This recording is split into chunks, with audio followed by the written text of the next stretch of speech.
एक रात पहले ईरान को ही दुनिया के नक्शे से मिटाने की बात करने वाले राष्ट्रपति डोनाल्ड ट्रंप ने सुबह होते होते ईरान के साथ सीजफायर का ऐलान कर दिया। इस बार युद्ध विराम दोनों देशों की सहमति से तय हुआ है। अब 14 दिनों तक कोई लड़ाई नहीं होगी। हालांकि शाम होते होते सीजफायर का उल्लंघन भी देखने को मिल गया। ईरान ने इजरायल के लेबनान पर हमले के बाद हॉर्मुज स्ट्रेट फिर बंद कर दिया है और अब 10 अप्रैल को दोनों के बीच बातचीत होगी कहाँ? पाकिस्तान की राजधानी इस्लामाबाद में। सीजफायर के बाद से खुद को शांतिदूत बता रहा पड़ोसी मुल्क पाकिस्तान खुशी से फूला नहीं समा रहा है।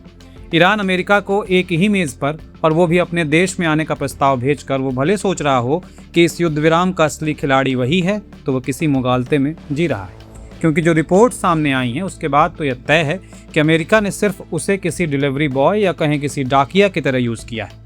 वो कैसे, आइए समझाते हैं।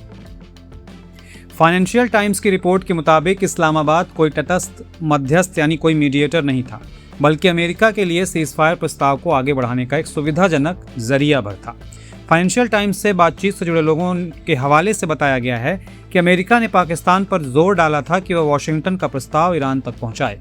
पाकिस्तान के प्रधानमंत्री शहबाज शरीफ ने सबसे पहले सार्वजनिक रूप से 2 हफ्ते के युद्ध विराम का सुझाव दिया था, लेकिन रिपोर्ट्स बताती हैं कि इस प्रक्रिया में शहबाज लगभग दर्शक बनकर रह गए। इस दौरान पाकिस्तान के सेना प्रमुख आसिम मुनीर ने मुख्य भूमिका निभाई। उन्होंने अमेरिकी अधिकारियों के साथ कई जरूरी बातचीत की। इनमें डोनाल्ड ट्रंप, जेडी वेंस और अमेरिकी दूत स्टीव विटकॉफ शामिल थे। रिपोर्ट के अनुसार पाकिस्तान की मध्यस्थता उसकी कूटनीतिक ताकत की वजह से नहीं, बल्कि यह सोचकर उसे चुना गया है कि अगर किसी मुस्लिम बहुल पड़ोसी देश के जरिए ये प्रस्ताव दिया जाएगा तो ईरान के उसे स्वीकार करने की संभावना ज़्यादा होगी। सोशल मीडिया पर जल्दबाजी में क्रेडिट लेने की कोशिश में पीएम शहबाज की एक गलती ने भी दिखा दिया कि इस समझौते पर उनका नियंत्रण सीमित था।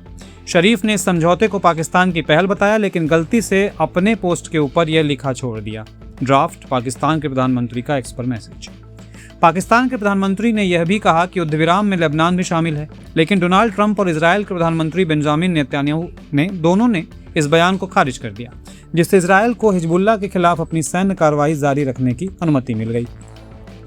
अमेरिका और ईरान दोनों ने इस्लामाबाद पर भरोसा क्यों किया? किसी भी संघर्ष में मध्यस्थ बनने के लिए दोनों पक्षों का उस देश पर भरोसा होना जरूरी है। ईरान अब अपने अरब पड़ोसी देशों पर भरोसा नहीं करता, क्योंकि उनके अमेरिका के साथ बहुत गहरे संबंध हैं। यहाँ तक कि तेहरान ने अमेरिका इजरायल हवाई हमलों के जवाब में खाड़ी देशों पर बमबारी की थी। पाकिस्तान की सीमा ईरान से लगती है। दोनों देशों के बीच करीबी राजनयिक संबंध रहे हैं। ईरानी विदेश मंत्री अरागची शरीफ और मुनीर को अपना प्रिय भाई बता चुके हैं।